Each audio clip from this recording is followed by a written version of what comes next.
में बहुत shocking cases हुए हैं, बट जो आज इस वीडियो में एक केस बताने वाला हूँ, इससे ज्यादा शॉकिंग केस और इससे ज्यादा दर्दनाक केस आपने शायद ही सुना हो। तो ये कहानी स्टार्ट होती है नोएडा के निठारी गांव से, यहाँ पे एक महेंद्र सिंह पंदर और उसका सर्वेंट सुरेंद्र कोहली रहते थे। पर लोगों को क्या पता था कि यहाँ क्या होने वाला है, क्योंकि यहाँ पे एक इतना मिस्टीरियस और इतना शॉकिंग केस होने वाला है जो लोगों के रोंगटे खड़े कर देने वाला था और लोगों के होश उड़ा देने वाला था। तो सिंपली वीडियो स्टार्ट करते हैं यहाँ पे क्या हुआ था। यहाँ पे जैसे मैंने आपको बताया, महेंद्र सिंह पंदर और उसका सर्वेंट सुरेंद्र कोहली रहते थे। वहाँ पे लोगों का जो शक था, लोग ये सोचते थे कि वहाँ पे बच्चे आ रहे हैं, खेल रहे कूद रहे। भाई आस पड़ोस में तो लोग खेल रहे कूद रहे होते हैं। बच्चे आपने बचपन में काफी खेला होगा अपने आस पड़ोस में, आपने अपने गलियों में, वैसे ही वहाँ पे भी काफी सारे बच्चे खेला करते थे और वहाँ पे गर्ल्स बॉयज सब हुआ करते थे, खेलते थे आराम से। लोगों ने ज्यादा उस पर ध्यान नहीं दिया। लोग सोचते थे बच्चे तो खेल रहे, खेलने दो। बट जब यहाँ पे कुछ केसेस आने लगे, यहाँ पे बच्चे गायब होने लगे, बच्चों की किडनैपिंग के केसेस आने लगे, बट वहाँ के जो पुलिस है वो इतने आलसी थे कि उन्होंने इस पे बिल्कुल भी फोकस नहीं किया। सोचे बच्चे ऐसे दूर गए होंगे, आ जाएंगे पास में, ऐसे तो कोई बात ही नहीं बनती नहीं कि बच्चे भाई दूर चले जाए। आप भी जब बचपन में होंगे तो आपने शायद ही अपने एरिया से दूर गए होंगे, शायद ही कोई लेके भी गया हो दूर। बट वहाँ के जो पुलिस थे इतने आलसी थे, उन्होंने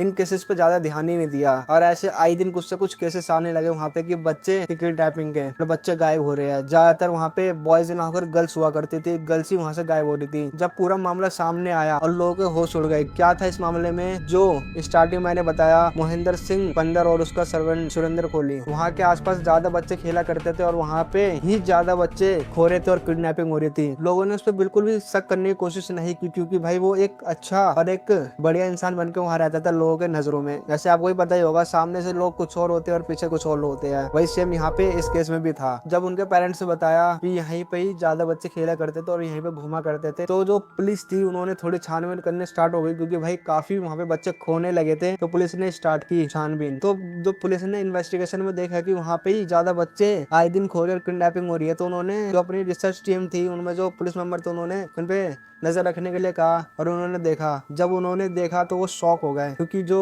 उनका सर्वेंट था वो उनके साथ ऐसे ऐसे काम करता था, रेप्स करता था उनके साथ, उनको मार के उनके जो बॉडी पार्ट्स थे उनको कुक करके खा लेता था। और भाई ये बिल्कुल कंफर्म नहीं हुआ था कि उसका जो सर्वेंट ही था वो ऐसा कर रहा है या उसका जो मालिक है वो भी ऐसा कर रहा है, ये बिल्कुल कंफर्म नहीं हुआ था। पर जो उनका जो सर्वेंट कोहली था उन्होंने इसको कॉन्फेस किया कि मैं ऐसा करता था। पर जो उनका मालिक था उन्होंने बिल्कुल कॉन्फेस नहीं किया। बाद में क्या हो रहा था उसमें, जो मैंने बताया कि जो उनका सर्वेंट था उनके साथ रेप करता था, उनके बॉडी पार्ट बनाए खा लेता था और वहीं जो उनका गार्डन था, गार्डन के पास उनको दफना देता था। जब पुलिस ने इस पे इन्वेस्टिगेशन करनी स्टार्ट की सही से, जब पुलिस के नींद उड़े और होश खुली और मीडिया कवरेज बढ़ने लगी और मीडिया ने काफी हंगामा बनाया और काफी न्यूज चैनल्स पे ये न्यूज चलने लगी, तो वहाँ के पुलिस ऑफिसर थे उन पे काफी प्रेशर बनने लगा। तो इस केस पे उन्होंने फोकस किया, इस केस पे काफी छानबीन करी और काफी सीबीआई जैसी एजेंसीज भी इस पे लगी। तो उन्हें पता चला जो उनके जो गार्डन थे, गार्डन में जो बॉडी पार्ट्स थे वो भी देखने को मिले। और वहाँ पे जब उन्होंने बिल्कुल एग्जीबिशन किया तो उन्हें पता चला यहाँ पे काफी लोगों के स्कल्स मिले, काफी लोगों के खोपड़ी मिले और काफी लोगों के बॉडी पार्ट्स देखने को मिले। और वो भी एक दो नहीं, वहाँ पे 15 से ज्यादा बच्चों के वहाँ पे स्कल्स मिले। कुछ ऐसा वहाँ पे केस चल रहा था और कुछ ऐसा हो रहा था वहाँ पे। जैसे पुलिस ने देखा कि वहाँ पे इतने सारे स्कल्स और इतने लोगों के बॉडी पार्ट्स है, तो उन्होंने काफी तगड़ी इन्वेस्टिगेशन स्टार्ट की और उन दोनों को कब्जे में ले लिया, उन दोनों को अपने ऑफिस में बुला लिया और उन पे कार्रवाई स्टार्ट की। और इन दोनों के जो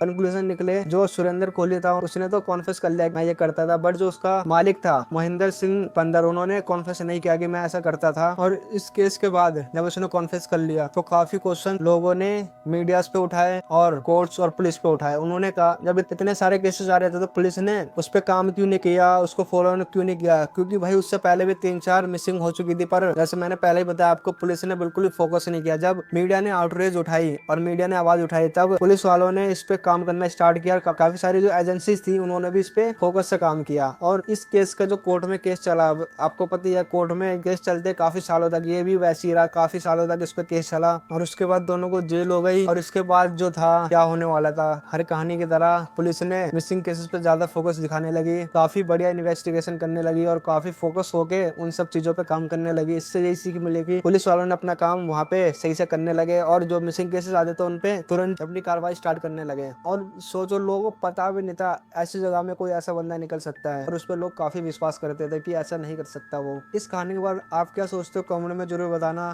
तो thank you for watching this video.